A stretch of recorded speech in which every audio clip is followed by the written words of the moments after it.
Wednesday afternoon to you, 4 o'clock time for Sports4CLE. Thanks for joining us. Hope you're having a good afternoon. Browns getting ready to face the Bengals, and it appears there will be a third starting quarterback this season for the Browns under center when they take on the Bengals. Dorian Thompson-Robinson to get the start against the Bengals.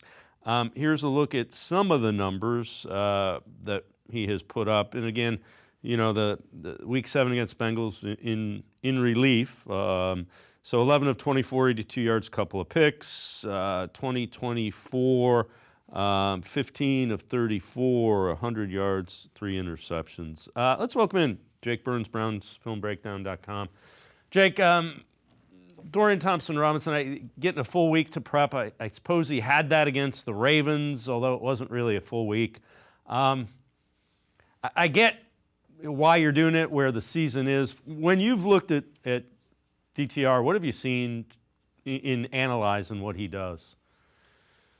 Dorian is, there's not a ton to love based on what we've seen so far. So when I see him kind of perform, there's obviously an athletic guy there. So they are going to try to lean into what they've really honestly been leaning into, which is trying to get the quarterback a little more involved in the run game. They did that in Pittsburgh. And what I mean by that is giving him a chance to read backside end concepts, you know, off of whatever run design you have. And then if you get a crashing player, he can pull it. So that does help a little bit with box count stuff. So he can do that. And, you know, under Chip Kelly in college, he did live in an RPO world at times. So Ken Dorsey has been very active in that market as well. The Browns shotgun stuff is a real enigma, their approach to it since Ken Dorsey has taken over. They can't run from under center.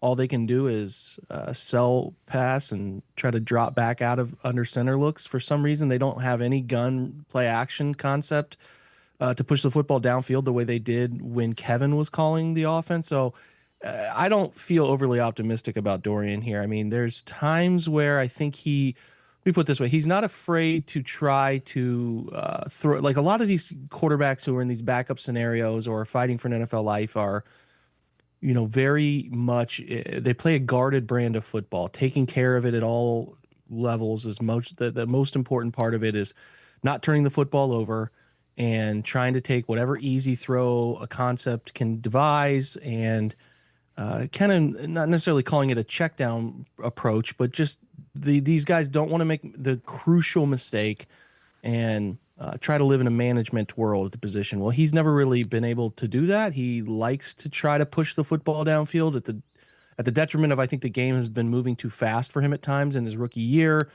Mistakes get made. I don't think he is quite adept at processing coverage locations. And I mean, sometimes missing a player out there that he doesn't see or anticipatorily not delivering the football to the location that it needs to be based on a player's drop or post-snap movement. So am I optimistic? No, about him like taking 3 games here and doing well. I do think they can devise something that they have been comfortable in offensively. Not that it's been bearing a ton of fruit, but at least comfortability in what their offense can be for him. So I'm interested to see if he can just sort of reverse the turnover stuff that has been plaguing him to an extent here and give a little bit more consistency to what he does well, but I'm not optimistic about it. But like you said, David, it makes sense. You know, I think in a world where, and we've seen it so far this year, where Jameis gets really hot in a game, you can win that game. And the Browns don't need to win any of these last 3 games. I know that's something people don't want to hear, but you're sitting there in March and you have the 8th pick. You know what you don't care about is that random Dolphins game that they won in week 17 that cost them the 4th pick. And now you have to take a lesser player. So like these games don't matter at the end of the year. The decisions are going to be made that are already going to be made. They're not changing the course of a player or coach or front office return based on these 3 football games. So to me, Dorian is fine to evaluate if there's a future for him as a role-playing backup quarterback for you. I don't think you come out of these 3 games with the idea of like he's going to start for us next year. He could be this opportunity. I mean, that would be a wildly great outcome, but it's hard to envision that when the perception of these games is we're not trying to win them necessarily from the top level. I always say tanking happens above the player level. Yep. The player's trying to win. the decisions to tank are made in who's playing, why they're playing, and opportunities to get on the field. So that to me is always noteworthy. And I think that this move indicates that to an extent. So that's where I'm at with it. I just tell folks to keep their hopes low for what you get from Dorian in these games. So this one was kind of interesting to me. After they move on from Jameis Winston, Mike Sando from The Athletic, a national NFL reporter, tweets this out. Teams offensive ranked in EPA per play. Browns were 32nd with Watson. They were 32nd with Winston. Better, but still not good. And that's kind of surprising to me. Yeah, I mean, EPA per play it's not really totally a quarterback stat. I mean, it is like an indicative of the offense's collective success, but as we know, that the quarterback is a big part of that, but not the part of that matters the most. So I know that's not what you're going to say. I just would be careful as a consumer of football to rely on EPA to tell you whether an offense was better or worse to the quarterback. I think we can all use our eyes. Collectively, Jameis was better than what Deshaun Watson was putting on the field. His issue, as has been his issue for the entirety of his career, is that he not only throws a football or two into hazardous situations every game, is that he has a knack for making these unbelievably critical errors that result in like the highest level of points possible for the opposing team when they make that interception. You would agree with me, there's variance and different degrees of interception quality, right? Yes. So that's Jameis's issue. And I think it was some of what Flacco's issue was. And the Browns just have to be able to find somebody, which these guys are not easy to find, right? Who can navigate the good within what they want to do offensively, but also then at the same time avoid the mistakes that have plagued two veteran quarterbacks for 2 straight years. Whereas Watson's issue was not processing things, bailing on pockets, and taking sacks, running into sacks. Like the list goes on. And I think I've been on here to talk about that. So the Browns offense is bad.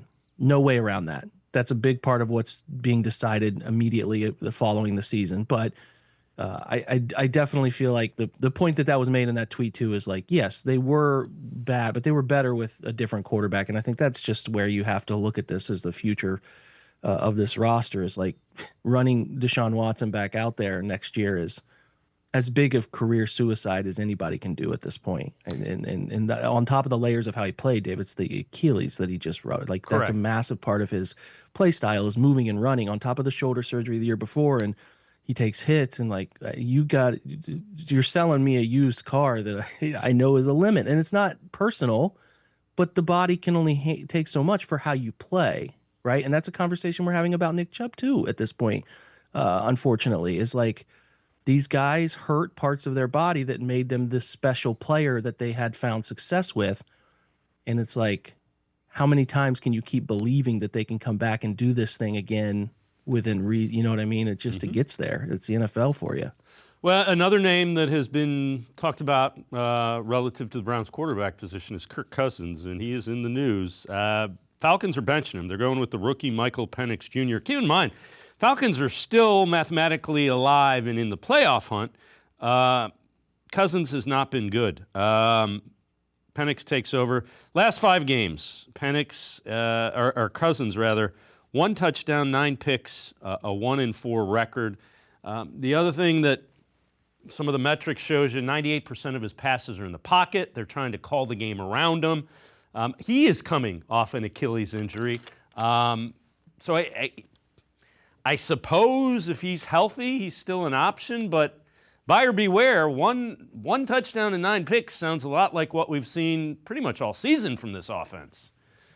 Yeah, I mean, there's a world where 4 years ago when you made the Deshaun decision that Kirk's opportunity, like that was the time you were trying to make that move for that player.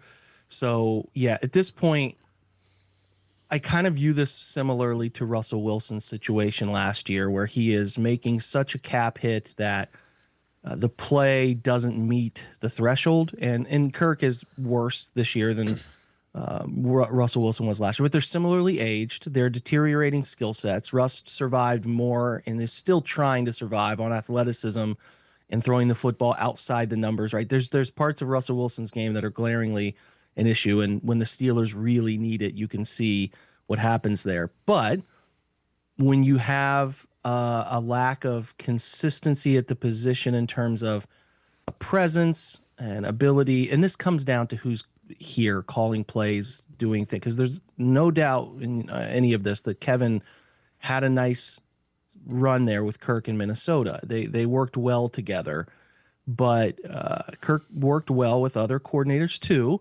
And the thing that this comes down to for me is Kevin calling plays, and where is Kirk?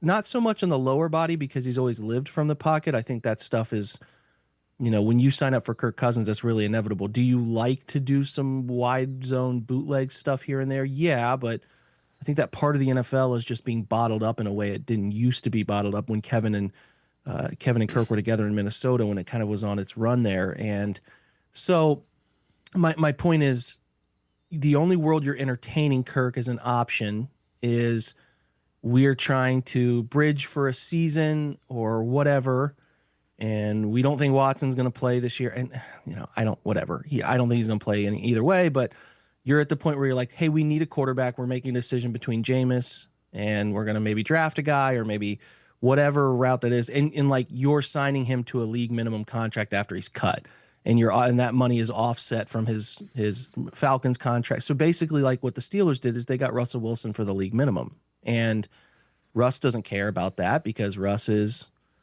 making there's a silly amount of money from that Denver contract where they released him. So there's a world there. So people have floated trading for him. Absolutely not at that figure in his age and the concerns you have.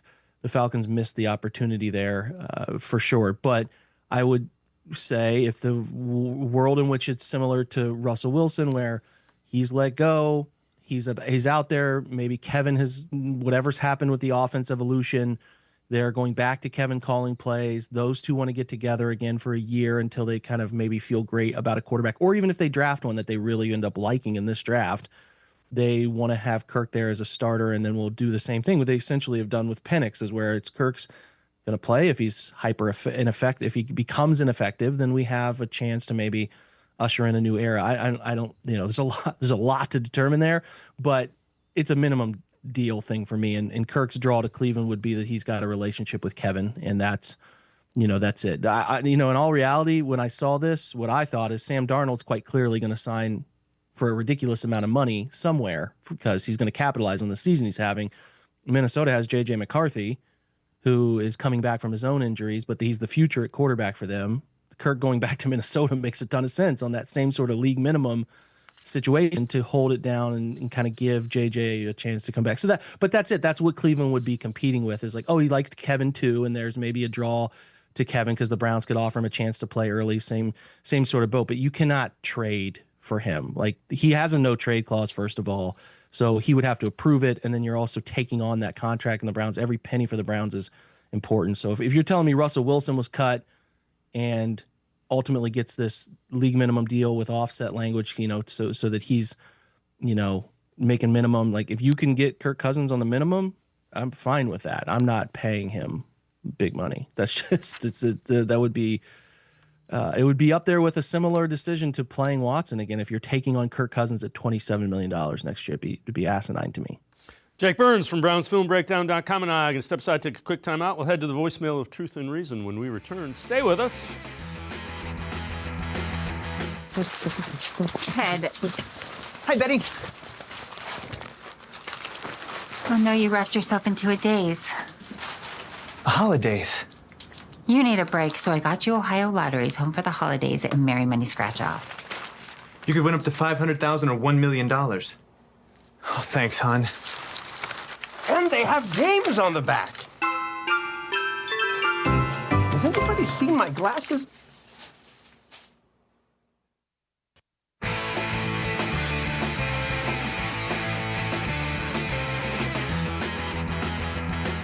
We continue talking Browns with Jake Burns from BrownsFilmBreakdown.com. Let's head to the voicemail of Truth and Reason. Hey, everyone. This team is up against it. So let's get this offense back to physical power football for 2025, adding a run-first coordinator also. Let's start with signing Justin Fields on the cheap since we're in cap purgatory. Then drafting for a powerful O-line. Round one, I suggest either getting Billy Campbell, offensive tackle from LSU, or Kelvin Banks from Texas. Round two, offensive guard Donovan Jackson from OSU, a powerful guy. DeJuan Jones is great insurance for either tackle spot, and Joe Bitonio just might be retiring soon at guard, unfortunately. In the third round, how about running back Caleb Johnson from Iowa with Nick and Jerome Ford in the mix? This plan will allow the defense to rest more by dominating time of possession, getting it hopefully back to 2023 form along with the usual offense off-season tweaks. As always, appreciate all of the voicemails, Jake. I don't hate that idea. Here's a question: What do you think?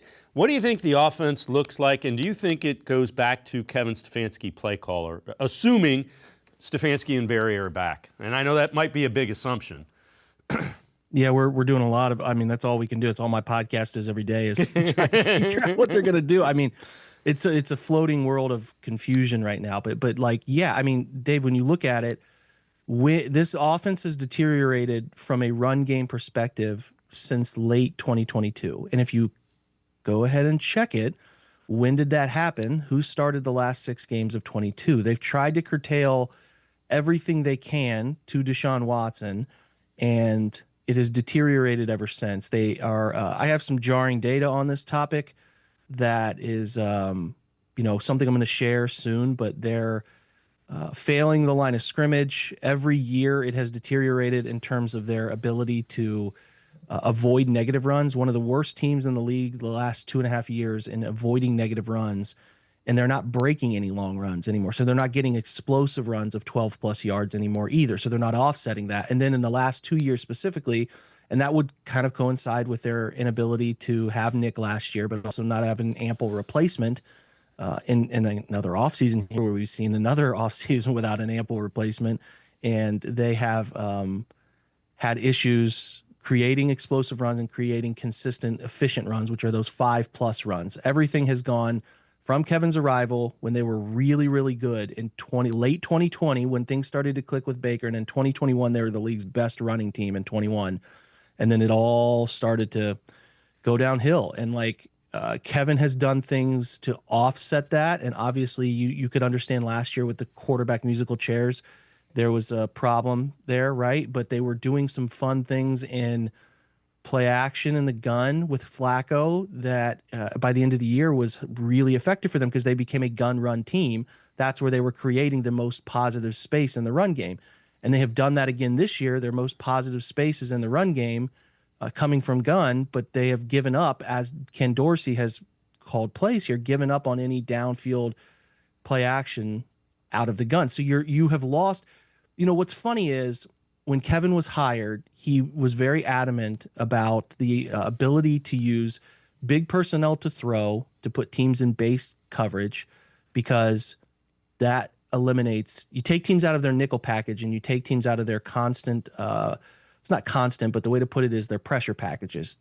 Defenses come up with 8 to 10 pressure packages a game. They're usually out of flexible pass coverage and front situations. Usually that's out of dime or nickel or dime because you have good ample coverage players on the field, and then you have creative flexibility with your numbers of guys in the box, linebackers and front players. When you put them in base and you put them in 3 linebacker looks because you're in 12 personnel, you can live in 12 or 13 personnel, then you put them in a situation where they're not often comfortable doing the flexible things that a defense likes to do because they're playing less athletic players, right? And then he was also very adamant about mirroring and masking run and pass, making them look the same. They have not consistently done that the last 2 years. They've gone away from the things that he preached when he got here, when he was good. And I do think Kevin has, listen, 21, he had to navigate Baker's injury. That wasn't great, but they ran the ball really well. 22, they were really, really good with Jacoby Brissett. They were one of the NFL's top 10 offenses from a collective, not quarterback pace, but collective EPA perspective, which is the way I like to look at that. And then things deteriorated the last 6 games, trying to figure out how to do this with Deshaun Watson. And then they tried to do it the next year, implement more different, a little bit different stuff. And from that, lack of comfort with the former staff, then you get into this world where injuries hit for Watson quick, right? The Titans game is early in the season. He's done. You're just trying to patch it together. But I thought by the end of the year, there was a cohesive run pass balance and deception off of what they do in the run game that could work for them. They pulled the backside guard and then would have him kind of angle up on the tech. They did so well with like the Texans game, the Jags game, and the Bears game last year, like are great examples of they got really good. Again, it felt like mirroring these things together and run and pass. And then this year it's just been a disjointed plan. They tried to do some of the things Kevin wanted to do early in the year, and they were missing those throws because Watson couldn't get to them. And I almost felt like Kevin was like, I'm like, he just kind of gave up on it with passing things over to Ken. And then since Ken has done it, they have no shotgun play action game. It's RPOs. And what you do with RPOs is there's a benefit to them, but the NFL makes them more condensed. College, you get what's called a 3-yard halo, where your offensive lineman can get 3 yards downfield before the ball is thrown, which does allow for things to develop a little bit deeper, a little bit further into the play.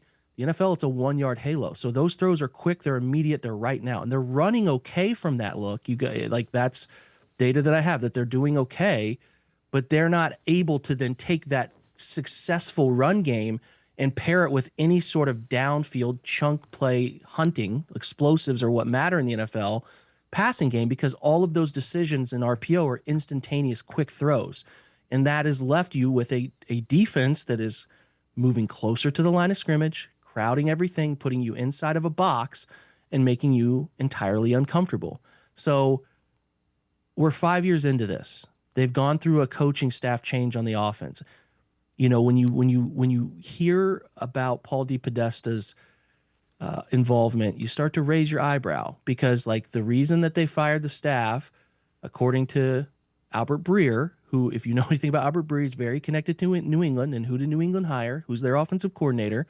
You can do some connecting of dots here, because they were unhappy with the progress of Deshaun Watson in last year's offense.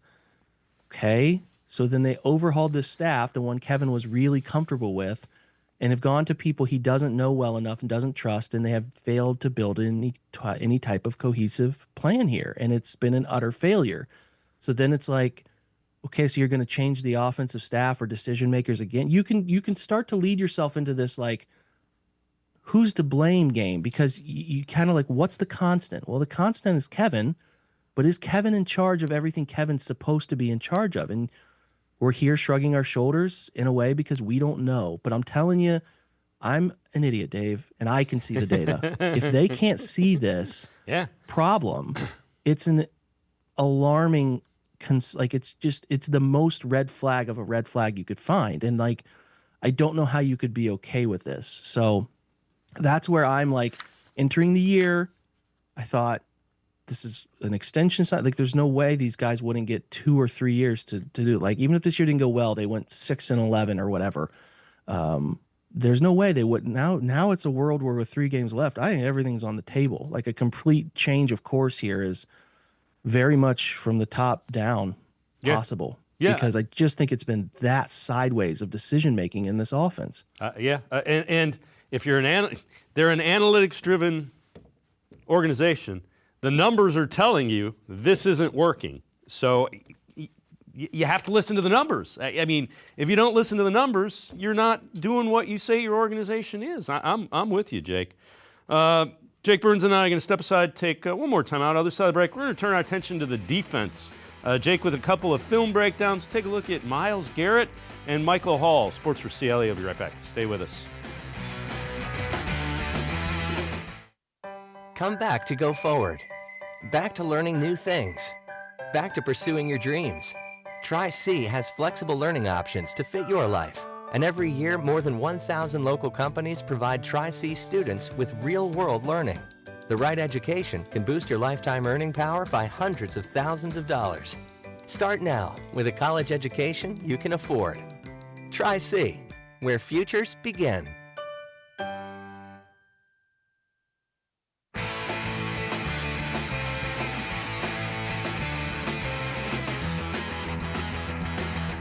We continue talking Browns with Jake Burns from BrownsFilmBreakdown.com. Jake, you put together some video to take a look at on Myles Garrett. So let's go to that. Tell us what you see. Yeah, I mean, at this point in the season, it is who wants to play. I think they did a great job in Hard Knocks. Shelby Harris talked about this of like, you got to have your why. When you're 3-10, have your why. And I just wanted to call out that Myles Garrett is still playing really hard. Now the Chiefs are in a bind at left tackle. They traded for Donovan Smith and they lost him. He was hurt for this week, and they put Joe Tooney out there at left tackle, 62 there. And kind of similar to a very good interior offensive lineman across his NFL career, Patriots and Chiefs here, but he's like Joel Bitonio playing left tackle. It's just a spot situation to them. And Myles just wrecked everything they wanted to do, and like 12, 13 pressures on the day, and he's the best in the world doing it. He won't get the Defensive Player of the Year award because it's a team-driven thing, and somehow the TJ Watt's going to get it, whatever. But like, as far as doing the job of disrupting and being at the quarterback, it was just a master class of disruption. And it's also a reminder of how quarterback sacks are a quarterback stat. I mean, like, Mahomes is a wizard at just not taking these sacks. Like, he just is a knack for like these sorts of plays right there. And it was just a great example of like, hey, a defensive end can be the best player on the field by a mile, but if the quarterback is a wizard at getting rid of the football, then there's like nothing you can do. And just again serves as such a stark reminder of how the game is played and what makes a guy check the box for getting his job done, what a quarterback can do to save an offense against a game wrecker like Myles, and you know how many of these quarterbacks are stepping into these pockets and taking sacks, and he doesn't do that. So yeah, there was just a point of that on Monday I wanted to illuminate to people after this game, which is not a game. Like, the film is not fun right now, and a lot of players we don't care too much for in terms of like giving comprehensive analysis on how they're playing. And it's kind of paradoxical to be like, I want the Browns to lose, but I want the players to play well. So it's hard to balance that for what we do. But, you know, Myles is still really good. But this is the point too, Dave, like where we're at right now is, you know, Nick breaks his foot, and it's a perfect example of like, these 3 games mean nothing.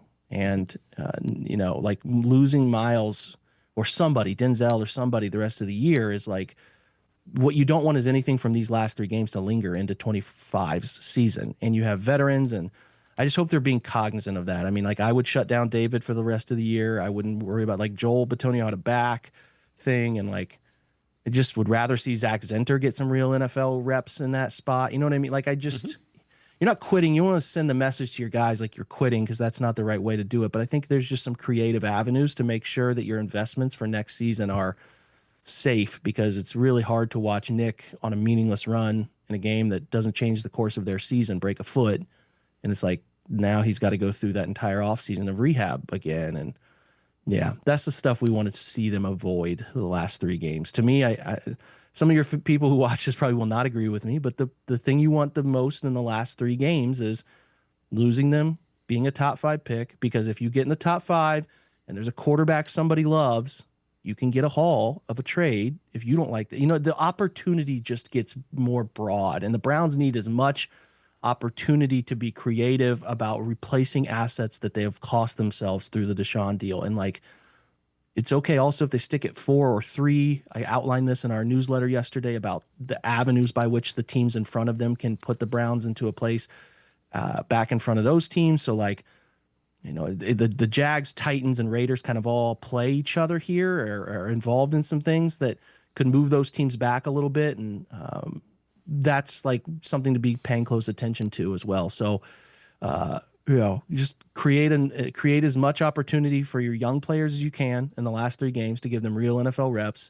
Keep your core for 25 healthy. And I'm sorry, guys, but like, you got to lose the last 3 games. Get the best pick you can to add the most impactful player or the biggest loot possible in a trade if you're going to slide down maybe 5 or 6 picks. Think about the Bears did. I mean, look what they did with moving out of that spot, getting a Carolina pick for the next year, which was a shot in the dark, and it turns into the first overall pick the next year. So Browns did that with the Texans in a year, then jumped a pick all the way up to 4, right? Like, you never know on those things, and you just should be proactively seeking them. When nothing, we will remember nothing about these last 3 games from 2 months from now. It doesn't mean anything. You can't embarrass yourself, right? You can't have 6 turnovers, most turnovers since '93. You would like to avoid those things if you can. But yeah, for the most part, that's the difference to me. All right. Before I let you go, quick one on Mike Hall. What'd you see from Hall video breakdown? Yeah. I mean, this is the other one I tried to illuminate, like Mike getting real reps. I mean, it's unfortunate with the suspension early in the year, and then he was inactive with the IR situation when he came back and the knee, and he just hasn't played enough. So we're watching the Browns' biggest investment, second-round pick, the only one they've had in the last 3 years. Like, what does he do? He can play, man. He's stronger than I thought he was. I thought he would struggle a little bit with the power part of the game, and especially handling double teams like you see here and disengaging, getting down the line, making tackles.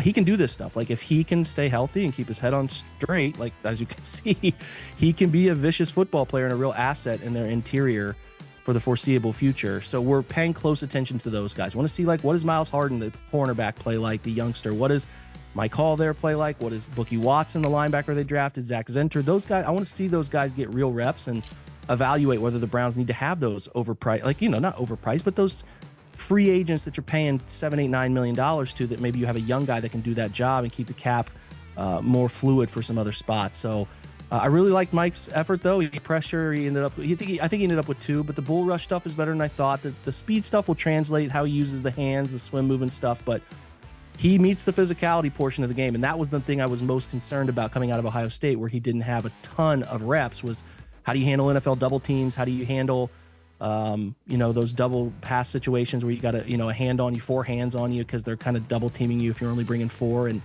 I'm pretty pleased with what we've seen. I hope just consistency of playing the last 3 games is there for him. Jake Burns, as always, great stuff. Again, Browns filmbreakdown.com, and you do things like this pretty much consistently over there, correct? Yeah, we try to get into the rational part of the game and understanding for the irrational fan. That's like the angle here. Is it's an emotional sport, but we try to take that out and give you the common, analytical approach to this thing to give you analysis on what went wrong, what went right, and how players are playing. So yeah, that's the general approach we try to do and base it around film study and as much of that as we can. Great stuff as always, Jake. Thanks so much for the time and the insight. Appreciate it. Thanks, guys, for having me. Jake Burns, make sure you check him out. BrownsFilmBreakdown.com. Always really good and insightful video and film breakdown. We're a step aside. Take a quick time out. We continue talking Browns on Sports4CLE. Stay with us. The Ohio Lottery Partners in Education program is dedicated to recognizing exceptional students, teachers, and schools throughout Ohio. Scan the QR code on screen to nominate students and teachers as Academic All-Stars and Teachers of the Month. They must be currently enrolled or teach in grades K through 12. Is your K through 12 school developing students' literacy skills to achieve success in reading? If so, you can nominate your school for the School of the Year. Students can win $100, teachers can win $500, and schools can win $2,500. Scan the QR code, fill out the forms, and nominate deserving students, teachers, and schools today. The Ohio Lottery Partners in Education program takes pride in honoring exceptional students, teachers, and schools across Ohio. Submit your nomination today. It's fun, fast, and free.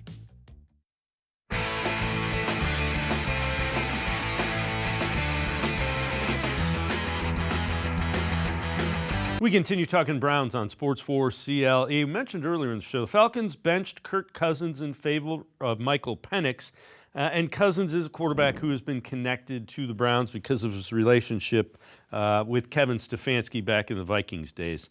Cousins tossed 8 interceptions, 0 touchdown passes, 4 consecutive losses before he completed 11 of 17 with a touchdown and pick against the Raiders Monday night. According to Pro Football Reference, Cousins Wednesday ranked 22nd in the NFL among qualified players, 52.7 adjusted QBR, 21st with an 88.6 passer rating, has also thrown a league high 16 interceptions. ESPN's Dan Orlovsky, what he has seen from Cousins in his time with the Falcons. He has 0 touchdown passes this year in play action. Kirk Cousins was one of the, if not the, best play-action pass quarterbacks in football over the last 4 years. He's got no touchdown passes in play-action. He's on track to have 85 play-action pass attempts. I'm not sitting there saying that's the cure-all. Yeah. But my goodness, Atlanta, what are we doing? Let's let him play to his strengths and do that much more than you are right now. With that, let's welcome in Dalton Wasserman, PFF data analyst, co-host of the PFF College Football Show. Dalton, it is. Now, he's coming off an Achilles injury. We need to make sure and he's older. He's 37. But it is kind of a head-scratcher why you go out and you get Kirk Cousins and you don't use him in play action. It is, and I think, honestly, look, there's part of it where I think physically he's not totally right. I don't think he's looked totally right since week one, and we haven't seen any design rollouts that's usually in a Shanahan-McVay kind of offense that, like, Zach Robinson is trying to run. He doesn't move much in the pocket, and if you can't get to the outside zone with your quarterback moving on those handoffs and you can't run the bootlegs off of it, I think it is an issue with the Achilles still. I think it's just a matter of him being unable to move, and you mentioned it too. He's older. He's never been the most athletic guy. I do think his lack of mobility does hinder this offense a bit and takes away some of what they try to do in the foundational play action concept, so now they're just going away from them. Question becomes, you drafted Penix high, you paid Cousins. Do they move away from Kirk Cousins? And for Browns fans, it's a name that has been connected with the Browns. Tony Grossi, longtime Browns beat reporter, on if he thinks Cousins would be a good fit for the Browns. Kirk Cousins can run the old, the Kyle Shanahan offense. I mean, Gary Kubiak offense. He's perfect for it. They don't do that in Atlanta. That's part of his demise. They don't have him play faking or anything, or bootlegging or anything. He was good in that role, so he could play Stefanski's offense. So it's a new dynamic because he will be cheap. He will be bare minimum. And again, he has a no trade, so we would force the Falcons to cut him. It would be similar to a Russell Wilson type of deal. The question becomes, can he physically do what is needed to do to run play action still? This is the issue, and then you're getting behind a lot worse offensive line that the Browns have than Atlanta does, because Atlanta still has a really good offensive line, and I think what you get with Cousins, that last part would be the most enticing part, and you're seeing it with Russell Wilson this year barely making $1 million from Pittsburgh because he's getting paid all his money from Denver, and then he went to the Steelers and had success. But I think we'd have to be sure that Cousins is 100% physically or something close to it, like he used to be before the injury. Otherwise, it gets even worse behind a Browns offensive line that needs to really be rebuilt over the next couple of off seasons. All right, so the Browns did announce that Dorian Thompson-Robinson will be starting in place of Jameis Winston. And take a look, these numbers are not great. Robinson, among 64 quarterbacks, 125 plus dropbacks, 23 and 24. EPA per dropback, 0.284, 62nd. Completion percentage over expected, negative 12.8. That's 63%. Passer rating, 64th. TD rate, 0.7%, 64th. Interception rate, 4.8, 62nd. Completion over percentage measures how much higher or lower a QB's completion percentage is relative to what we'd expect it to be based on the type of passes they attempted. Bottom line is it's a young guy that hadn't had a lot of time, but in the time he's been in there, has not looked great. Right. It tells you he's a third-string quarterback, and there's a reason Jameis Winston was QB2 ahead of him, and he was the one that went in when Deshaun Watson got hurt. So I think it just speaks more to where the Browns' season has gone as a whole. No knock on Thompson-Robinson, but I think what you have here is they're going to try the approach in these last few games of Jameis Winston is high risk and high reward, right? He can give you the big time. He could throw for 400-plus yards, but he could also give you 3, 4, and 5 interceptions, whereas Thompson-Robinson, you're going to get back in more of the run game, a little bit safer style of offense, more conservative style. The one thing I would be concerned about is Jameis had such great chemistry with Jerry Jeudy that can Thompson-Robinson keep that going, or is Judy's production going to fall off and we have a whole other situation where now it's okay, this is the type of quarterback we needed to have Judy producing, and that's what we have to figure out going into next year and seeing if we can find that. Yeah, I agree with you wholeheartedly. Along those lines, this from Dog Pound Daily, lessons the Browns can learn from a lost season. Number 1, learn to pull your starters fast, even if they're your starting quarterback. Obviously, waited a couple of weeks longer with Deshaun Watson, didn't work out. Number 2, it's nice to have first-round talent. Again, traded 3 first-round picks for Deshaun Watson, and it didn't work out. Number 3, Cleveland has their wide receiver number one. I'm with you. I'm curious to see Ken Jerry Jeudy continue to produce with someone other than Jameis Winston. He didn't produce as well with Deshaun Watson. And number 4, Browns have a running back issue. The draft is their solution. Dalton, we've talked a little bit about that. And again, you host a college football show on PFF. Running back class this year in the draft is pretty good, right? Yeah, it's spectacular. There's a lot of depth. There was a lot of talent that came back to school, that could have gone into last year's draft. It came back this year, and most of it, they had terrific seasons. Now, I don't think the Browns would be brave enough to go with somebody like Boise State's Ashton Jeanty in the first round. I think they have too many other needs at other spots, especially I'm looking at the offensive line specifically. But I think in rounds 2 through 5 in this draft, you can get a lot of really talented players, even some workhorses like, say, an Amarion Hampton or, a Devin Neal from Kansas. There's so many good backs in this class that, you could even justify taking 2 of them and reworking the entire room and going from there. There's a lot of talent at that spot. So I think, it's unfortunate, obviously, with Nick Chubb's injury last year and this year, he's going to be a half step slower, and he's a little bit slower than he used to be. But transitioning into that young talent, I think would be a really good idea in the middle rounds of this draft. Relative to the offensive line, tell me what you think of this. Now, Zach Sinter is coming off a broken leg. I don't think they intended to play him this season, and I think he's a guy I'm intrigued by. I think, playing on the offensive line, in particular the interior, it's man's work. I think another year with that leg. I liked Zinter when they picked him. He hasn't played well. Yeah, no, it's tough. And I mean, that's another one, like you mentioned, coming off an injury last year. He was a really talented player. He was a great player and a great leader at Michigan. And I just think he's a guy who needs those practice reps, right? And he needs reps. He needs healthy reps. It was going to take a year off a torn ACL to come back. I do think he's a guy that does get a shot down the line because he is a good football player, but it is about how he's recovered from that knee injury. And I know, look, this year, there's not many guys on the Browns offensive line playing well, so it all just kind of fits in. And he's got to figure out that system a little bit too. I think it's a little bit different than what he ran down in Michigan. But you're right, and I think finding an internal solution like Zinter would help them a lot because the tackle class in this year's draft too is a lot better than the interior class. I'd say it's a very thin interior class. So if you can find a solution within your own roster already, that's a big help. So given that, you wouldn't be surprised if the Browns are picking 7, 8, 6, if they take one of those top tackles? Yeah, I think the 2 names that jump out are Kelvin Banks Jr., who you should see in the playoff here for Texas. He's dealing with an ankle injury right now, but I believe he's going to be back this week against Clemson. And then Will Campbell from LSU. He's really been the talk of the town down there for the last 3 years. Those seem like the 2 most likely guys to go in the top 10. They're both really good football players. Banks, I think, might even fit in very well with Stefanski's system with as good a zone blocker as he is. But I think getting either of those 2 guys in the top 10 would be a good result for the Browns. Dalton Wasserman, PFF data analyst, co-host of the PFF College Football Show. Now I'm going to step aside, take a quick time out, turn our attention to the college football playoff, Ohio State, Tennessee, and others. Sports4CLE will be right back. Stay with us.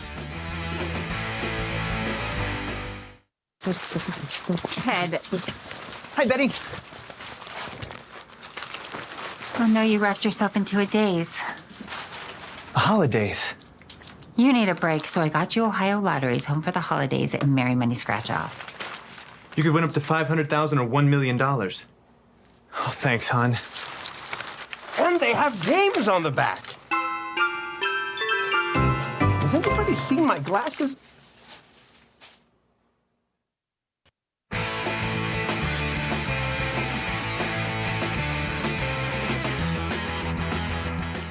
We turn our attention to the college football playoff here on Sports4CLE. It gets underway with Indiana at Notre Dame Friday night, then 3 more games Saturday.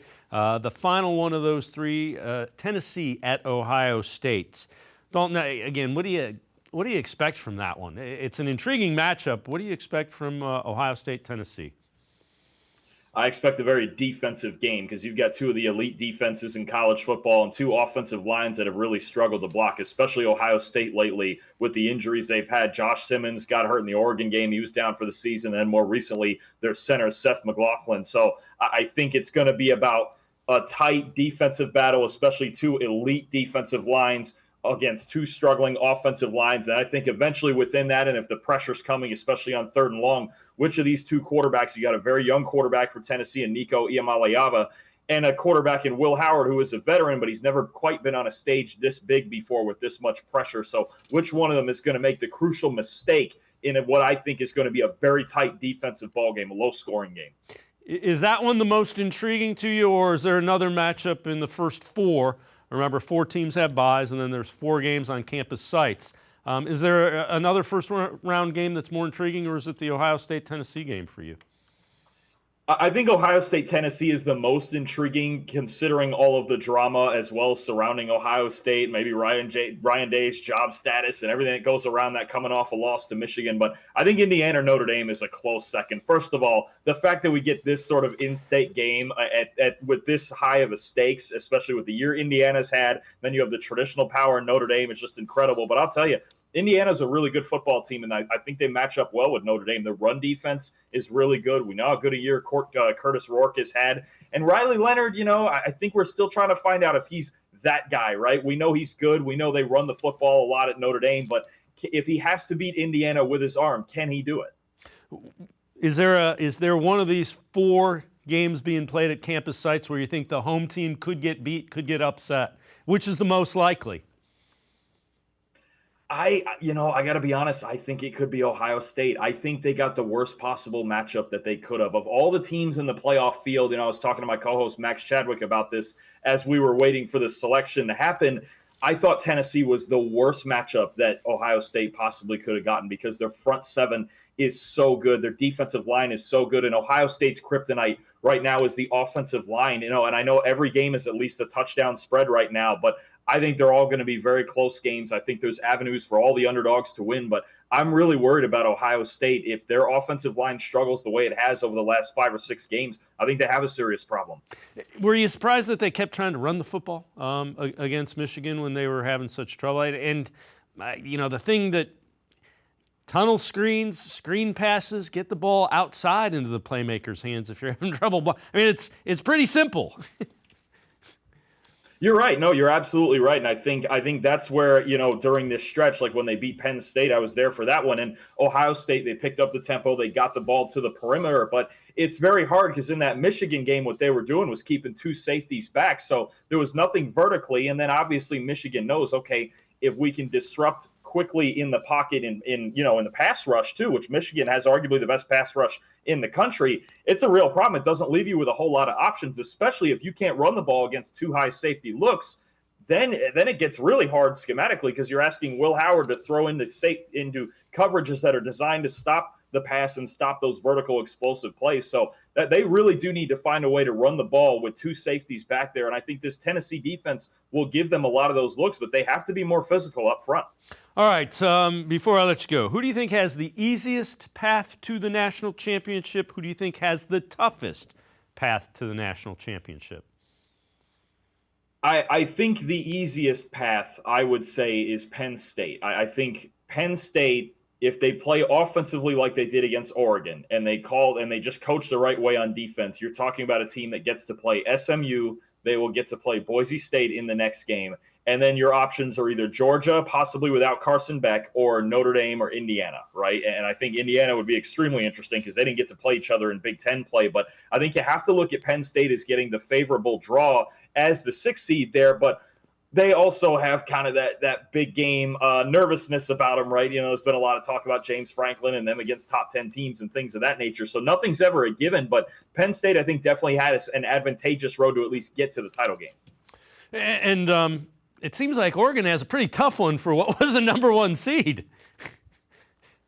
Yeah, for sure. If you're talking about their first 2 games are going to be against either Ohio State or Tennessee, and then against possibly Texas, who might be one of the 3 or 4 best teams in the country in the semifinal, that is a tough road. So you wonder what they're going to do. There's already been talk about restructuring the seeding format to avoid that sort of thing. But look, if Oregon believes they're the best team in the country, then they have to go out there and prove it anyway. Eventually, you're going to have to prove it. These are all really good teams. I think they're 12 really good teams who are all threat to beat each other. Even in a game like Clemson versus Texas, that's the 5-12. Texas can't mess around in that game and turn the ball over. They could get upset, right? So I think anybody could beat anybody. Eventually, you have to win 3 or 4 really tough ball games. But well, Oregon's got a tough road, especially if they have to play Ohio State, a team that, that's a rematch game, and they've already beat them once. It's hard to beat a team twice in the same season. Dalton Wasserman, as always, great stuff. Appreciate the time and the insight. Thanks very much, Dalton. Appreciate you guys as always. Happy holidays. Dalton Wasserman, make sure you check him out. He is co-host of the PFF College Football Show. Always good and really insightful college football stuff. We're going to step aside, take a quick time out. We turn our attention to the Cavs. Sam Amico from hoopswire.com straight ahead. Stay with us. Come back to go forward. Back to learning new things. Back to pursuing your dreams. Tri-C has flexible learning options to fit your life. And every year, more than 1,000 local companies provide Tri-C students with real-world learning. The right education can boost your lifetime earning power by hundreds of thousands of dollars. Start now with a college education you can afford. Tri-C, where futures begin.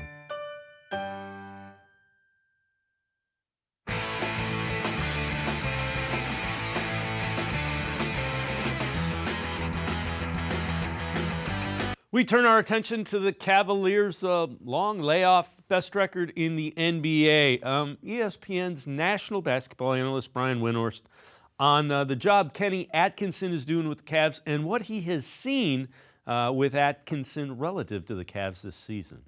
Kenny has really come in saying from day one, we're going to look at this like we're building towards something. And I watched how he's used his rotations. I've watched how he's used the whole roster. I've watched how he's routinely tried different lineups and different strategies. Mm-hmm. He's using the regular season as a proving ground and a testing ground for the long run. And they're winning a bunch of games while they're doing that, and that's terrific, and it's an indication of their talent. But he has started coaching in September thinking about May. Wow. And it's one thing to say that, but as you watch how he's actually operating, he's backing that up with his actions. With that, let's welcome in Sam Amico from hoopswire.com, also co-host of Full Court Cleveland. Sam, I think that's accurate. The other thing that every time I see design plays, out of bounds plays, they seem to work. What a concept, huh? Yeah, and that's a sign of good coaching, And I think Brian's right. Just talking to Kenny Atkinson in training camp, his whole focus really was, look, this team over the past 3 or 4 years has not fared very well after the All-Star break. They've played their best basketball before the All-Star break. And he said, everything we're going to do and our focus is playing the best basketball, our best basketball, excuse me, at the time of year when you really need to be doing it, when it means the most. So Brian Windhorst is right on when he says that this team really, under this coaching staff, is very focused on playing best after the All-Star break, which is something that's eluded the Cavs really since, LeBron James left. So that's the entire focus, and that's been Atkinson's focus from day one, is building this team into the best that it can be in April, May, and June, if you're fortunate enough to get there. But as Brian Windhorst said, this team is winning games anyway, so it's like a double bonus there in terms of not only building for something, but taking care of business along the way.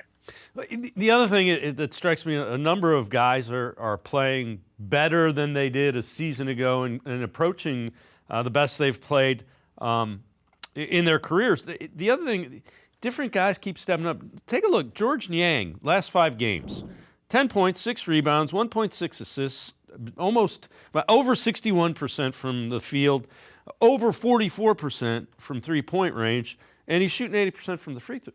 He's doing a little bit of everything, and if you're getting that kind of production from George Niang, you're doing pretty well. That's just the thing, Dave. We spent, the fans and the media, and probably rightfully so, spent the offseason thinking and saying the Cavs aren't going to make any moves. They're just going to hire a coach. That's not going to make any difference. Well, we were all wrong because they look like an entirely different team right now. Even though the majority of the main players are there. Throw in Ty Jerome. It's the same roster as last season, but they look like a different team. And that's because, and George Niang's a shining example of that, they're just getting, they're more connected, which I think would have happened naturally, regardless of the coach, just because they do have that familiarity. But they're getting what, and we've talked about this before, what Kenny Atkinson stresses is shot quality. They're getting good looks at the basket via this offense. So, George Niang's an example of that. Sam Merrill has not been shooting the basketball well at all for him, but every other area of his game has improved immensely. You could say that obviously about Darius Garland and Evan Mobley. So it's not just the stars, it's also the role players that they all look almost like different guys. Donovan Mitchell even looks like a different guy in terms of, his style is a little different. He's not forcing as many shots. He doesn't feel the need to constantly put the team on his back. So, through these first 27 games, they look like a different team than the last 27 games we watched last season. So the other thing is they're off again for several days. So extended practice time. Still haven't seen Max Strus. Might see him Friday against the Bucks. It would seem to me this style kind of fits the type of player he is probably better than anybody. I mean, if there was a guy that you were going to say, man, this fits what Kenny Atkinson is trying to do, to me it would seem like it would be Max Strus. Yeah, he's like the poster child for this offense, a guy who plays, obviously you have the outside shooting factor. Just like everybody else, Max Strus is expected to get better looks at the basket this season than he's had, not just last season, but probably during his seasons with Miami. So, he does fit that bill where it's like, here's a guy who's going to have success, presumably, with better looks at the basket. Everybody else has stepped up and been a better player in this offense. You would just naturally think that would apply to Max Strus as well. So, like I said, Dave, could be back Friday this weekend. They've got Friday, Saturday home games, then a day off, then Monday home game. So there goes that nice little break that they've had, this NBA kind of bye week with 2 games in 10 days. So I suspect Max will be back by then. And, people are like, well, how are you going to fit him in? Everybody else is playing so well, even at the wing positions. But, we've seen this with Kenny Atkinson. He finds ways to get guys minutes. And the great thing is that the players know, the guys who are coming off the bench know when they're expected to come in the game. The rotation is very, barring any injuries, the rotation is very consistent. And players like that under Kenny Atkinson. All right, so we're 27 games in, as you mentioned. Cavs are averaging the most points per game in franchise history, 121.2, 7 more than the next highest points per game. That was back in 1979, back in the dark ages of the NBA, if you will. So 2 things. The increased offense is great, but the defense hasn't fallen off the face of the earth either. It's not like they're scoring at the expense of the defense. No, the defense, there was a segment there or a stretch there where they struggled to defend the 3-point line. And, again, the great thing about this coaching staff is they see what everybody else is seeing. They identify it and they work to fix that. So I think that the defense, as we've seen probably the last 4 or 5 games, has really, I don't want to say done an about face because it was pretty good. The Cavs are among the top 2 or 3 teams at defending the basket with Jared Allen and Evan Mobley. But the wing defense, the perimeter defense had, shown signs of, just not being all that effective. But now they seem to have shored that up. It's something that they are continuing to work on and get better at. And really, I mean, if you want to pick an Achilles heel, it's that perimeter defense. That said, 23-4, and it's still plenty good in a league that's shooting 3 points, is very 3-point heavy. So I think that they're, right now, so far so good in almost every area, but maybe that one. And if they improve that, my gosh, look out. Yeah, and again, we're not even at Christmas where the NBA kind of kicks it into high gear. So they're on track without question. All right, let's take a look. NBA power rankings. We always do this. ESPN's. They have the Celtics 1, Cavs 2, Thunder 3. They say, could we be seeing the start of Evan Mobley's ascent as a scorer? He's been Cleveland's leading scorer in 3 of their past 5 wins. Career high 41 in a 16 for 23 shooting, 6 of 8 from 3 against Charlotte, averaging 18.6, shooting 55.6% from 3-point range in the first 5 games of December. And again, Kenny Atkinson, kind of the plan was we're going to maximize Evan Mobley, and he looks, you know what, it's amazing. He's still really young. Give a young guy a little bit of confidence, and look what happens.